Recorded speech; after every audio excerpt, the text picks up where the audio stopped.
क्या अस्थमा के मरीज खजूर खा सकते हैं? नमस्कार, भारत होम्योपैथी के यूट्यूब चैनल पर आपका स्वागत है। और आज इस वीडियो में मैं आपको बताने वाला हूं अस्थमा रोगी खजूर खा सकते हैं या नहीं, अगर खा सकते हैं तो किस मात्रा में खाना है। और एक खास बात जरूर, वीडियो को एंड तक देखिएगा क्योंकि इस वीडियो में मैं आपको एक ऐसी इन्फॉर्मेशन दूंगा जो शायद आप अधूरी वीडियो देखेंगे तो वो मिस कर देंगे। तो चलिए वीडियो शुरू करते हैं। सबसे पहले आप ये जान लीजिए अस्थमा के मरीज खजूर खा सकते हैं क्योंकि खजूर में बहुत सारी ऐसी प्रॉपर्टीज हैं जो अस्थमा को ठीक करने में उनकी मदद करती हैं। लेकिन अगर वो अत्यधिक मात्रा में इसका सेवन करते हैं तो अस्थमा के साथ साथ उनके शरीर में कई और दिक्कतें भी बन सकती हैं। कौन सी दिक्कतें बन सकती हैं और कितनी मात्रा में इसका सेवन करना है वो बताएंगे। लेकिन सबसे पहले जानते हैं कि खजूर में ऐसी क्या प्रॉपर्टीज हैं जिनकी वजह से अस्थमा रोगी को खजूर खाना चाहिए। तो सबसे पहले मैं आपको बता दूं, अस्थमा रोगियों को खजूर इसलिए खाना चाहिए क्योंकि इसके अंदर एंटी इन्फ्लेमेटरी प्रॉपर्टीज हैं जो आपके फेफड़ों में सूजन आ चुकी है उसको खत्म करने की क्षमता रखता है खजूर। तो अगर आप डेली बेसिस पर खजूर का कंजप्शन करते हैं तो ये आपके फेफड़ों में आई हुई सूजन को कम कर सकता है, मसल्स को रिलैक्स कर सकता है, जिसकी मदद से आपका अस्थमा बिगड़ेगा नहीं और बार बार जो अस्थमा अटैक आते हैं उसमें आपको बहुत रिलीफ मिल जाएगा।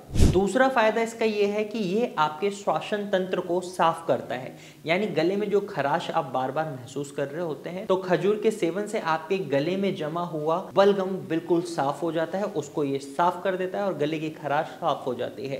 तीसरा फायदा सीधा सीधा इसका ये है, ये आपके इम्यून सिस्टम को स्ट्रांग बनाता है। जब भी कोई भी व्यक्ति अस्थमा से सफ़र कर रहा होता है या किसी भी रेस्पिरेटरी प्रॉब्लम से सफ़र कर रहा होता है, ऐसे में इम्यून सिस्टम का स्ट्रांग होना बहुत ज़्यादा ज़रूरी हो जाता है क्योंकि कोई भी ट्रिगरिंग एलिमेंट अगर आपके एयरवेज के कांटेक्ट में आ जाता है, अगर आपका इम्यून सिस्टम स्ट्रांग है तो उसको बहुत ईजिली टैकल कर लेगा।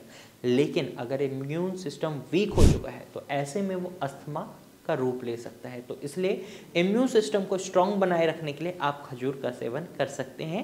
इसका चौथा फायदा है, इसके अंदर आपको मैग्नीशियम और पोटेशियम की मात्रा बहुत अच्छी मिलती है जो आपकी मसल्स को रिलैक्स कराती है, एनर्जी प्रोवाइड करती है। और अस्थमा रोगियों की मसल्स की अगर हम बात करें तो खासकर फेफड़ों की मसल्स में अगर एनर्जी कम जा रही है या उनको रिलैक्स नहीं हो पा रही हैं वो मसल, तो वो और ज़्यादा ट्रिगर करती हैं। तो ऐसे में अगर आप खजूर का सेवन करते हैं तो ये आपकी मसल्स को रिलैक्सेशन प्रोवाइड करता है, जिसकी वजह से आपका अस्थमा अटैक आने के चांसेस कम हो जाते हैं। तो ये कुछ कारण हैं या कुछ बेनिफिट्स हैं जिनकी वजह से अस्थमा रोगी को खजूर का सेवन करना चाहिए। अब बात आती है किस मात्रा में करना है, क्योंकि अत्यधिक मात्रा में ये आपके लिए नुकसानदायक हो सकता है। तो डेली बेसिस पर आप 1 से 2 खजूर खा सकते हैं, मैक्स टू मैक्स 2 से 3 खजूर खा सकते हैं, इससे ज़्यादा आपको खजूर नहीं खाने हैं। किस तरीके से खाने, या तो आप इसे पानी में उबाल कर खाएं या फिर दूध में उबाल कर खा सकते हैं।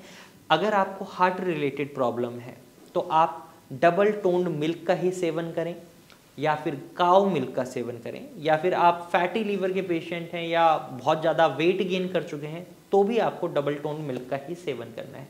वहीं अगर आप डायबिटीज से सफ़र कर रहे हैं तो ऐसे में आपको एक बात का खास ख्याल रखना है कि डायबिटिक पेशेंट शुगर का सेवन कम मात्रा में करें और खजूर के अंदर नेचुरल शुगर बहुत ज़्यादा होती है तो ऐसे में उन्हें इसे अवॉइड करना ही अच्छा माना जाता है।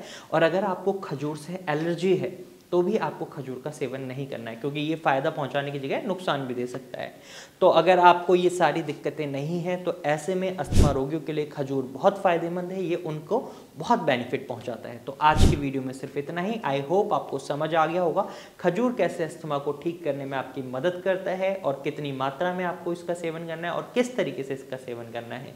अगर आपको ये वीडियो पसंद आई है तो वीडियो को लाइक कीजिएगा। और अगर आप अस्थमा या किसी भी रेस्पिरेटरी प्रॉब्लम का ट्रीटमेंट ढूंढ रहे हैं तो आप भारत होम्योपैथी की डॉक्टर की टीम से कंसल्ट कर सकते हैं। आप स्क्रीन पर दिए गए नंबर पर कॉल कर सकते हैं और भारत होम्योपैथी की डॉक्टर की टीम से एडवाइस ले सकते हैं। आज की वीडियो में सिर्फ इतना ही, फिर मिलेंगे एक नई वीडियो के साथ, तब तक के लिए धन्यवाद।